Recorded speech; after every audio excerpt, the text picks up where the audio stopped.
Olá, estamos aqui para começarmos mais uma leitura de uma nova obra, de um novo livro. Agora vamos começar com Elizabeth Reich e o nome do livro é Iniciação. Esse é um livro antigo, eu tinha um livro, uma edição de 85, se não me engano, mas perdi e demorei muito a encontrar esse aqui, que foi publicado pelo Círculo do Livro. Esse livro, a primeira edição dele foi em 1960, então 2 anos depois que eu nasci. E aqui ela coloca uma frase dizendo o seguinte: este livro foi escrito em forma de romance por motivos pessoais. No entanto, quem tiver ouvidos para ouvir saberá que cada palavra representa uma verdade. Depois, numa outra contracapa aqui, ela cita uma passagem de Gênesis 6:4, dizendo: naquele tempo havia gigantes sobre a terra. Porque depois que os filhos de Deus tiveram comércio com as filhas dos homens, e elas geraram filhos, estes foram homens possantes e desde há muito afamados. Eu vou ler o prefácio e até onde eu puder, né, fazendo uns 30 minutos. Tem o prefácio e tem uma introdução, né, à história. O prefácio nos dá uma ideia de toda essa história, né, nova que nós vamos começar a conhecer. Esse prefácio foi escrito por alguém que assinou S.R. Yesudian em abril de 1954, em Zurique. Então, se foi em 54, vou ter que pesquisar isso. Bastante tempo antes, né? Então, o prefácio diz o seguinte: o ritmo nacional do povo indiano é a religião. A cada batida do coração, o indiano sente-se um passo mais perto da meta da realização eterna e gloriosa de Deus. Quando o nome de Deus é mencionado por alguém que passa, meu ouvido afinado capta a melodia e toma parte nesse cântico. Mesmo que ele não tenha alimento, nem um teto sobre a cabeça, pois muitas vezes seu abrigo é a ampla abóboda celeste, tem Deus no coração. Sabe que passou inúmeras vezes pelo palco da vida, mediante miríades de nascimentos. Sabe que já gozou de tudo o que o mundo criado pôde oferecer e que nada mais o satisfaz, pois agora conhece a verdade. Entre aspas, ele diz: tudo que existe na terra é efêmero. Seu único desejo não é descobrir a fonte, aquela fonte de que jorra a torrente da revelação. Desde a infância, portanto, é este o teor de sua oração. Entre aspas. Eu medito sobre a majestade daquele ser que criou todo este mundo. Possa ele iluminar o meu espírito. A beleza e a elevação da natureza que lhe lembram aquele ser tornam-se objeto de veneração. Cada escritura sagrada, seja de que religião for, que respire o hálito daquele ser, torna-se objeto de respeito e admiração. E cada pessoa que tiver encontrado esse ser e que fale sobre o caminho que leva até ele, torna-se objeto de respeito e admiração. Tenho a grande felicidade de estar sentado aos pés de uma dessas almas iluminadas. Elizabeth Reich é minha mestra, meu guru. Perto dela começaram a se desenvolver as delicadas folhas da florescência da minha alma. Frequentemente, uma de suas palavras abre-me os olhos e, por vezes, basta um olhar compreensivo para firmar minha convicção. Uma observação gentil, às vezes, consegue destruir todas as dúvidas. Todos os momentos que passo junto à minha mestra trazem novas experiências e apressam minha evolução. Quando certas coisas me atormentam, as palavras de minha guru me ajudam. Abre aspas. Não viva no presente. Não permita que as coisas passageiras o impressionem. Viva na eternidade, além do tempo e do espaço, além das coisas finitas. Então, nada poderá influenciá-lo. Quando estou com a minha mestra, eu sinto absoluta liberdade de pensamento, pois aprendi que é errado querer usar os pensamentos de outra pessoa para a nossa vida. Abre aspas. Não quero que você apenas siga atrás de mim no caminho que percorro a fim de atingir a meta. Siga o seu rumo, aquele que você determinou e que corresponde às suas próprias tendências. Não aceite nenhuma afirmação somente por ela provir de mim. Mesmo que seja 100 vezes verdadeira, ainda assim não se trata de sua verdade. Portanto, não é a sua experiência e não lhe pertencerá. Permita que a vida dos que compreenderam a verdade sirva de testemunho de que é possível alcançar o objetivo. Fecha aspas. Ao ouvir tais palavras de minha mestra, senti-me como que levado por um impulso irresistível de me tornar independente. Libertei-me assim dos conceitos perniciosos de esperar ajuda exterior. Não preciso de um mestre que me influencie, mas de um que me ensine a não me deixar influenciar. Há muitos anos, tenho o grande privilégio de ouvir as mais profundas verdades ditas com as palavras mais simples. Nunca ninguém me tornou as revelações da Bíblia tão claras e tão fáceis de aplicar à vida cotidiana como Elizabeth Reich. Já estive em muitos lugares. Embora consultasse centenas de sacerdotes, nenhum pôde me explicar o verdadeiro sentido da revelação. Todavia, como isso seria possível quando alguém ainda não realizou o paraíso dentro de si? Como poderia ser diferente se alguém ainda não percebeu a verdade contida na frase "Vós sois a luz do mundo", nem compreendeu que vós sois o templo vivo do Espírito Santo? Centenas, milhares de pessoas assistiram aos grupos de meditação e às palestras semanais de Elizabeth Reich. O desejo de todos era possuir um livro com seus ensinamentos. Graças à experiência de cada palestra, ela nos enriqueceu em medida inimaginável a alma sedenta de verdade.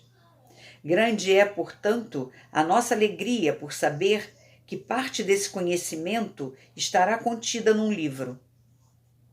O livro é a introdução na arte elevada de realizar o divino em nós e aprender a conhecer as criaturas, essas desconhecidas. descobriremos a grande verdade. Autoeducar-se é fazer com que a perfeição que existe desde o início em todos os seres seja revelada. A religião é o início do trabalho da divindade que espera revelação nos homens. Quem assina, data de abril de 1954, em Zurique, S.R. Yesudian.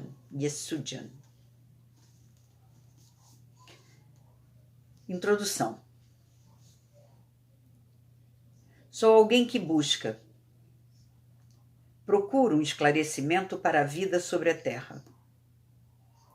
Gostaria de saber qual o sentido de um indivíduo nascer, tornar-se adulto, passando por inúmeras dificuldades, casar-se, trazer mais filhos ao mundo, que com as mesmas dificuldades crescerão, casarão e também colocarão filhos no mundo, os quais, com a idade, perderão as tão arduamente conquistadas aptidões e morrerão. Uma cadeia interminável, sem começo nem fim. Nascem cada vez mais crianças.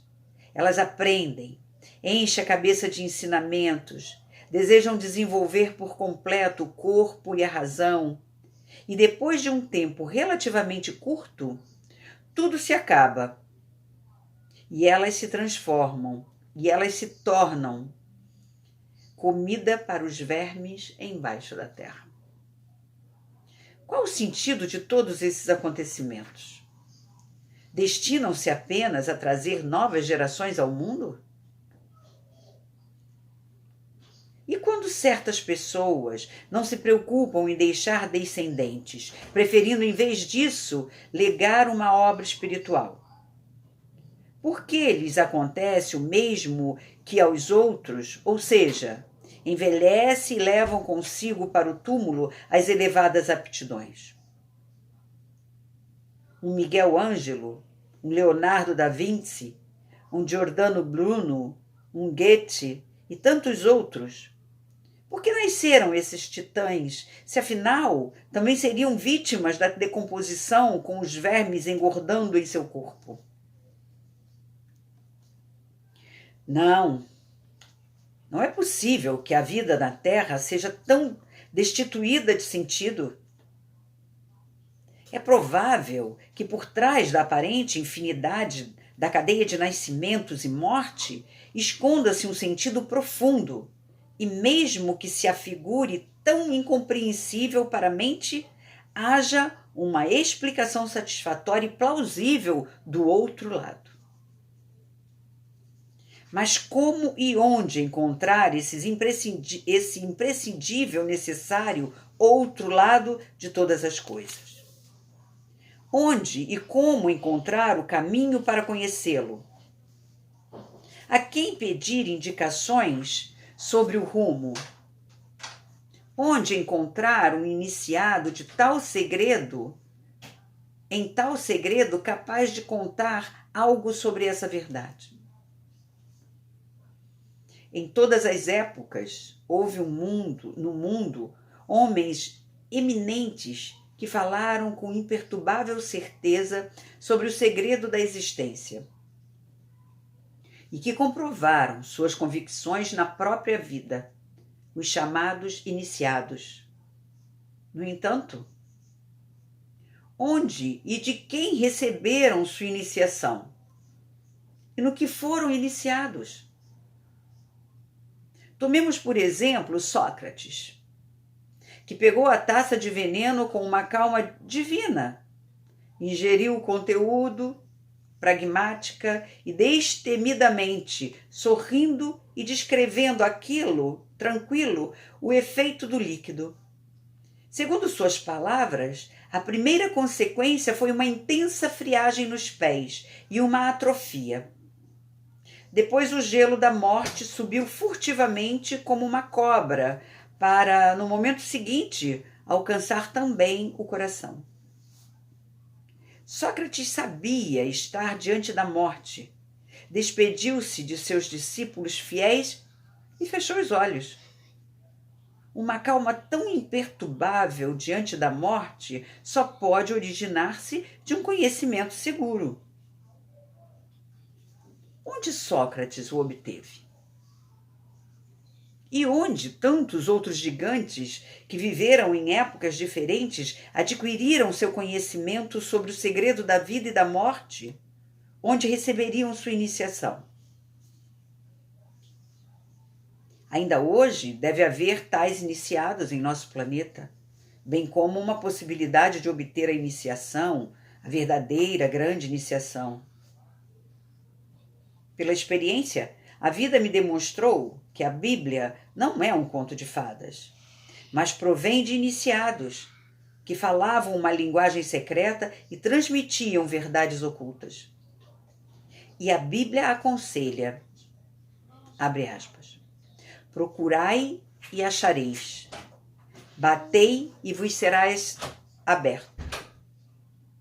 Eu obedeci, comecei a procurar.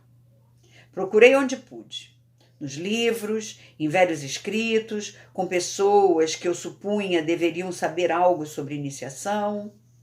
Mantive os olhos e os ouvidos abertos e tentei encontrar em livros antigos e modernos, nos ensinamentos dos homens que viveram na antiguidade e dos que vivem agora, as pedras ocultas que formam o mosaico da iniciação. E descobri. Primeiro, raras vezes, aqui e ali eu ouvia com a audição interior, quando as palavras de um livro ou de um ser humano continham o tom da verdade na voz. E eu continuava na direção para onde essa voz secreta me dirigia. Como filho de Ariadne, essa voz interior me fazia ir em frente. Algumas vezes encontrava em casa, na minha própria cidade, alguém que me dava indicações preciosas para novas buscas. Outras vezes, essa voz me levava para bem longe, a países estrangeiros, onde com frequência encontrava espantosas conexões com as palavras que havia encontrado no lar.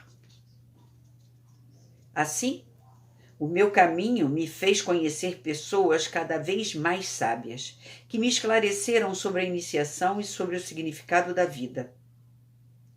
Naturalmente, também encontrei muitas pessoas inconscientes ou semi-instruídas que se faziam passar por sábias. Contudo, reconhecia de imediato quando, entre aspas, a voz era de Jacó, mas as mãos de Esaú. Esses infelizes charlatães que queriam representar o papel de iniciados logo se traíam. Não sabiam lidar com as próprias emoções nem consigo mesmos. Como poderiam me ensinar algo sobre iniciação, sobre as mais profundas verdades? E seguir em frente, cada vez mais em busca de um verdadeiro sábio, de um iniciado. Quando encontrava alguém com mais conhecimentos que eu, ficava por perto, até aprender tudo o que eu podia. Então, retomava minha viagem. Foi assim que me aproximei de uma velha senhora que residia numa espécie de ermida, semelhante a um mosteiro. Vivia cercada de peregrinos, um número incontável de buscadores, como se fosse um torrão de açúcar para o qual convergissem carreiras de formigas em busca de iguarias. Trabalhava em profunda união espiritual com 2 homens mais jovens, um indiano e um ocidental, os quais chamava de filhos. Quando morei com ela na ermida, esses 2, entre aspas, filhos, estavam ausentes. Andavam pelo mundo com a missão de transmitir a verdade ao maior círculo possível de pessoas. A velha senhora era alta, tinha a postura de uma rainha. No entanto, seus movimentos mostravam-se simples e naturais. Os olhos, de um azul profundo, pareciam desmesuradamente grandes e os longos cílios castanho escuros lhe davam uma expressão estranha. Eram olhos sorridentes, amigáveis, compreensivos, mas penetrantes a ponto de deixar a maior parte das pessoas constrangidas diante deles. Percebia-se perfeitamente que ela descobria o íntimo de cada ser humano, que via os pensamentos e a estrutura espiritual da pessoa com toda clareza. Muitas vezes aconteceu de surgirem perguntas em minha mente enquanto ouvia seus ensinamentos no meio de uma multidão. Ela continuava a falar, imperturbável. No entanto, sorria e já nas frases seguintes mudava de tal forma as palavras que eu percebia a resposta às minhas perguntas não formuladas. Muitos ouvintes me contaram ter passado por experiência semelhante. Eu não conseguia entender aquela mulher. Quanto mais aprendia com ela, quanto mais meus olhos espirituais se abriam, tanto maior ela me parecia.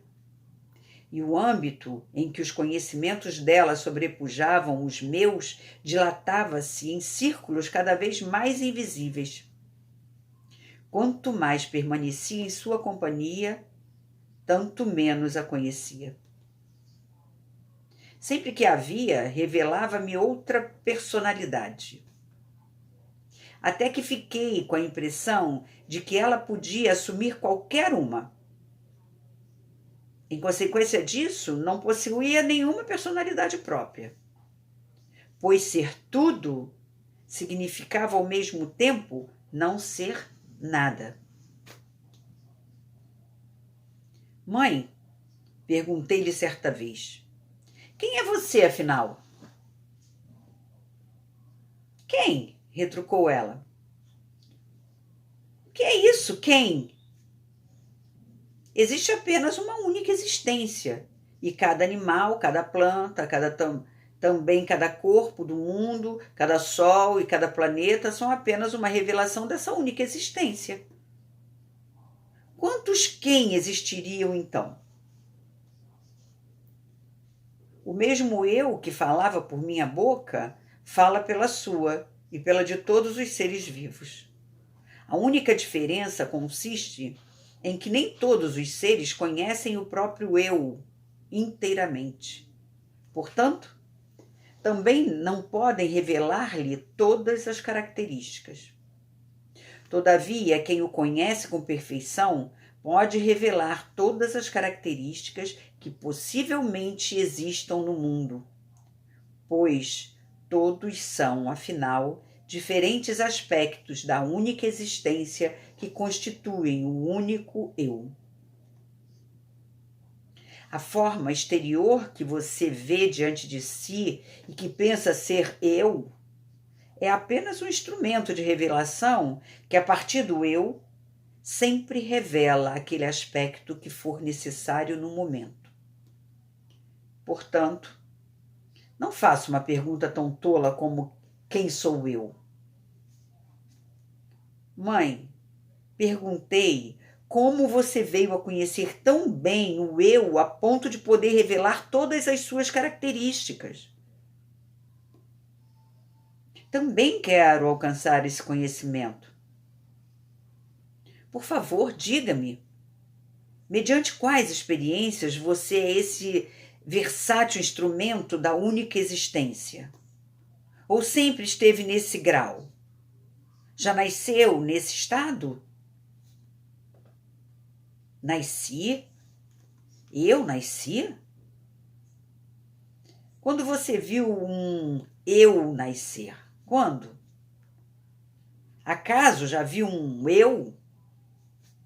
O eu nunca nasceu, nem nascerá, apenas o corpo. O verdadeiro, o eu divino, é a própria perfeição. Nele não há possibilidade de desenvolvimento. Quando muito, o corpo precisa desenvolver-se, a fim de poder revelar vibrações cada vez mais elevadas, frequências cada vez mais altas do eu. Mesmo o mais perfeito aparelho, o corpo mais perfeito, precisa passar por esse desenvolvimento, inclusive o meu, que ainda está longe da perfeição. Tudo são degraus. O aparecimento de um corpo é sempre uma reação em cadeia. Como tal processo é denominado atualmente, e uma vez que reações em cadeia são acionadas, percorrem diferentes períodos até que se desmanchem de novo. A essa lei, nenhuma forma material de manifestação pode se furtar. E com o desenvolvimento do corpo, é natural que se modifique também o estado de consciência.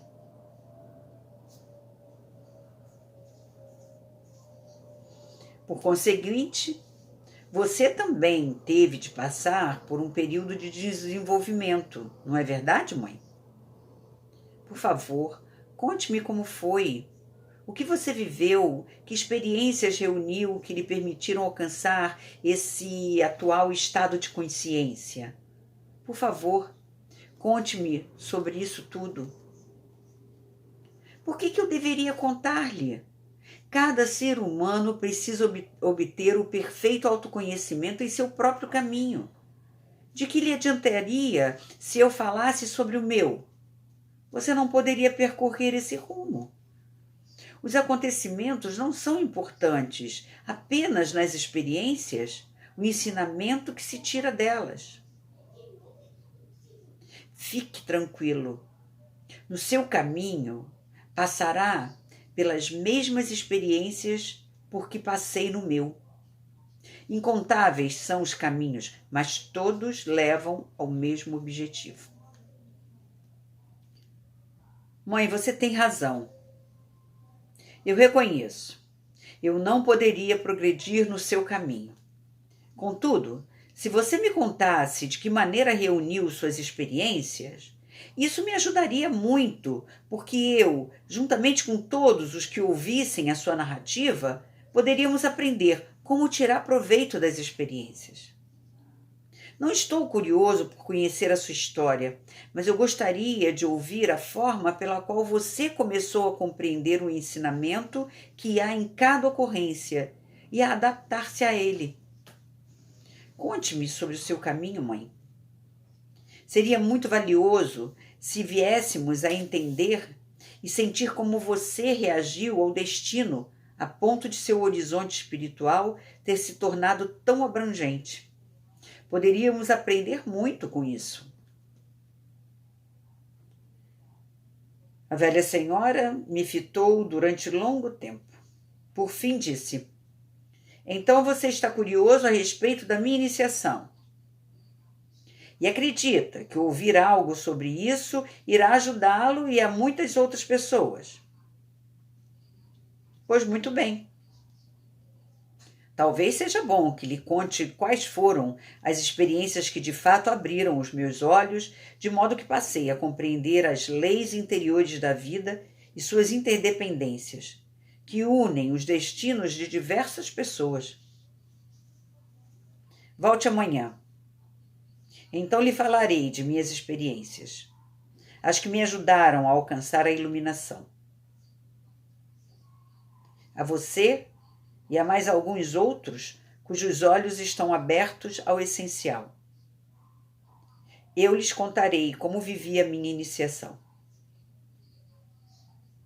No dia seguinte, estávamos sentados, alguns dos meus alunos mais íntimos e eu, ao redor da velha senhora, e ela começou a nos contar a história da sua iniciação. Foi assim que surgiu este livro.